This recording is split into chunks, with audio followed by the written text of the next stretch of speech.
بہت زمانہ پہلے کی بات ہے، پہاڑوں کی بلند چوٹیوں کے درمیان جہاں بادل زمین کو چھوتے تھے، خوبصورت سلطنت آباد تھی جسے چاند نگر کہا جاتا تھا۔ یہاں دن کی روشنی چاندنی کی طرح چمکتی اور رات کے آسمان پر ہزاروں ستارے ایسے جگمگاتے جیسے کسی نے آسمان پر ہیرے بکھیر دیے ہوں۔ اس سلطنت کے بادشاہ شاہ مزمل تھے۔ ان کی ملکہ اس دنیا سے جا چکی تھی اور ان کے پاس صرف ایک ہی بیٹی تھی، شہزادی جیا۔ شہزادی جیا نہایت حسین اور نرم دل تھی۔ وہ غریبوں کی مدد کرتی، بیماروں کی خدمت کرتی اور سب سے محبت سے پیش آتی، مگر اس کے پاس ایک انوکھی صلاحیت بھی تھی۔ وہ یہ تھی کہ وہ کسی کی آنکھوں میں دیکھ کر اس کے دل کی سچائی جان سکتی تھی۔ شادی کا اعلان اور ایک نئی آزمائش۔ جب جیا 16 برس کی ہوئی تو شاہ مزمل نے اس کی شادی کا اعلان کر دیا۔ دور دور سے شہزادے آئے، مگر ہر بار جیا نے انکار کر دیا کیونکہ اسے کسی میں سچا دل نظر نہ آیا۔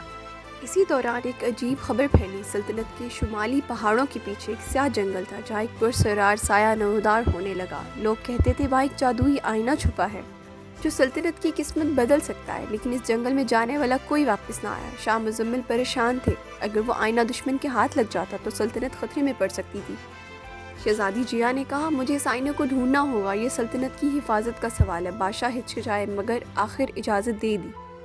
اس سلطنت کے پہاڑی علاقے میں ایک نوجوان علی رہتا تھا۔ وہ لکڑہارا تھا مگر دل کا بہت نیک۔ ایک دن جنگل میں اس ایک بوڑھی عورت کی مدد کی جو دراصل پہاڑوں کی پری تھی۔ پری نے اس کی نیکی دیکھ کر اسے ایک جادوئی تعویذ دیا۔ یہ جادوئی تعویذ تمہیں خطرے سے بچائے گا، مگر یاد رکھو طاقت صرف سچے دل والوں کے ساتھ رہتی ہے۔ کچھ دن بعد علی کو معلوم ہوا کہ شہزادی جیا سیاہ جنگل جانے والی ہے۔ وہ بھی خاموشی سے اس مہم پر نکل پڑا تاکہ سلطنت اور شہزادی کی مدد کر سکے۔ خطرناک جنگل کا سفر۔ جیا اپنے چند سپاہیوں کے ساتھ جنگل پہنچی۔ جنگل اندھیرا، خاموش اور خوفناک تھا۔ اچانک زمین ہلی اور ایک دیو ہیکل پتھریلا عفریت سامنے آ گیا۔ سپاہی خوف سے پیچھے ہٹ گئے۔ اسی لمحے علی سامنے آیا اور بولا، شہزادی ڈریے مت، یہ طاقت سے نہیں سچائی سے ہارے گا۔ جیا نے اس کی آنکھوں میں دیکھا، وہ دراصل ایک جادوئی محافظ تھا جو صرف سچے دل والوں کو راستہ دیتا تھا۔ علی نے آگے بڑھ کر کہا، ہم یہاں لالچ سے نہیں، سلطنت کی حفاظت کے لیے آئے ہیں۔ وہ دیو ہیکل خاموش ہوا، پھر راستہ چھوڑ دیا۔ جادوئی آئینہ اور اصل امتحان۔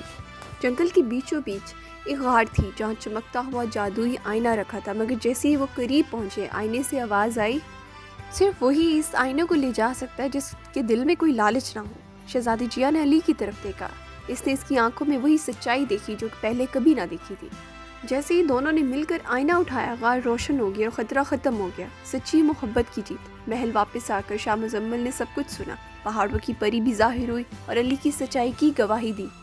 جلد ہی شہزادی جیا اور علی کی شاندار شادی ہوئی۔ علی کی بوڑھی ماں کو محل میں عزت دی گئی اور چاند نگر میں امن اور خوشی لوٹ آئی۔